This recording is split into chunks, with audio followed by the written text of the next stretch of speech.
Jika bisa jujur, adalah sosial eksperimen di mana kita akan mendengarkan pengakuan terdalam seseorang yang tersembunyi dan yang telah dialami. Jika bisa jujur.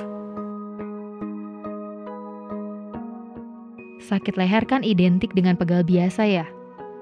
Tapi ternyata aku terkena hernia nucleus pulposus atau HNP yang istilah umumnya saraf kejepit. Uang yang awalnya untuk keliling Eropa, ya jadinya untuk ngebenerin sakitnya leher. Tabunganku pun tergerus untuk obat, fisioterapi, karena ya aku gak ada asuransi. Izin setengah hari di kantor pun ya ke fisioterapi. Selain malu, ada rasa menyesal. Kenapa ya, kok aku gak punya tabungan untuk selain liburan keliling Eropa? Kenapa aku gak punya asuransi? Kenapa ya? Aku yang tadinya merasa hopeful, ya jadinya merasa hopeless.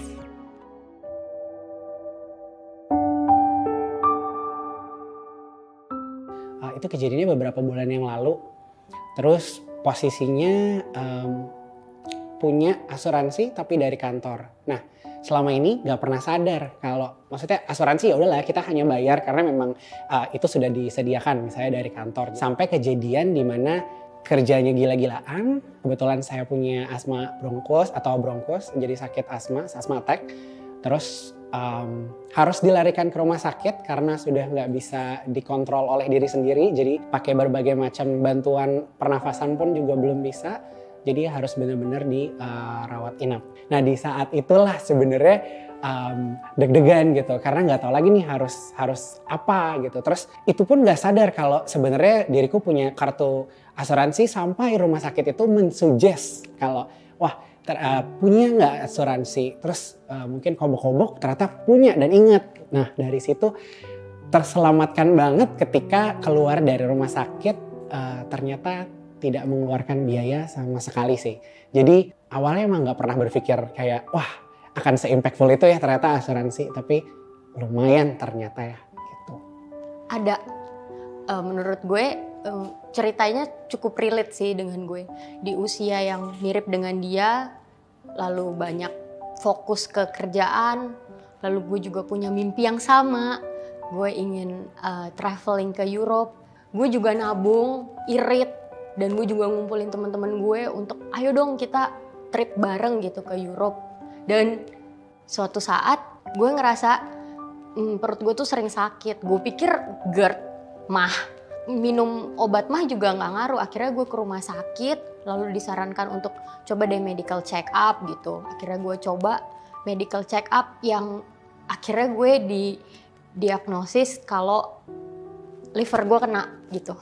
Gue sakit liver gitu. Dan gue membutuhkan biaya berobat yang gak sedikit jumlahnya. Dan akhirnya mau gak mau gue harus merelakan mimpi gue ke Europe sama temen-temen gue untuk berobat gitu. Di cerita tadi juga dia bilang kalau selain sedih karena tabungannya kepake, gue juga malu. Sama, gue juga ngerasa malu. Di usia gue yang sebenarnya masih muda ya, masih terbilang muda, tapi gue udah sakit. Lalu gue menghabiskan banyak uang, yang mana seharusnya uang itu bisa gue pakai untuk yang lain, tapi gue malah pakai untuk berobat gitu. Ada rasa malunya. Pada saat kita lagi ngerasa excited, gue suka banget travel dan gue sedikit lagi berhasil untuk pergi, untuk achieve that dream.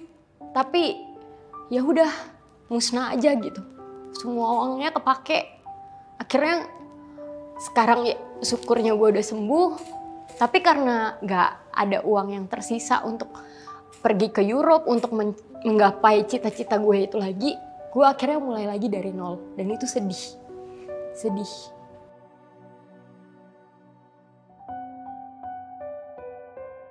Mungkin gue pribadi akan belajar dari situasi yang telah gue alami. Apa yang bisa gue ambil hikmahnya dari kejadian yang telah gue alami ini. Dan mencoba untuk do something better dibandingkan sebelumnya. Karena memang kebetulan kita berhubungan dengan sakit penyakit, mungkin kita bisa lebih mempersiapkan diri kita atau memberikan proteksi dengan diri kita sendiri secara lebih baik. Karena memang seperti gue sendiri pun sebagai kepala keluarga penting untuk memiliki perlindungan sedini mungkin. Mungkin kalau boleh menyampaikan lah kepada beliaunya, start small, start by now. Start small itu mungkin bisa mengkonsiderasikan dirinya untuk melakukan atau belajarlah dari pengalaman yang sudah dilakukan, punya mimpi-mimpi yang harus dikontrol, sama menjaga diri juga sih, itu juga penting. Terus juga mulai memikirkan hal-hal kesecurean tuh bukan hanya dari mimpi-mimpi yang besar, tapi kesecurean juga bisa dari diri sendiri kali ya. Mungkin lebih ngerasanya ke situ. Dan jarang, termasuk diriku, itu jarang aware bahwa diri sendiri itu juga salah satu yang harus digaransiin gitu. Bukan mimpi-mimpi yang harus digaransiin.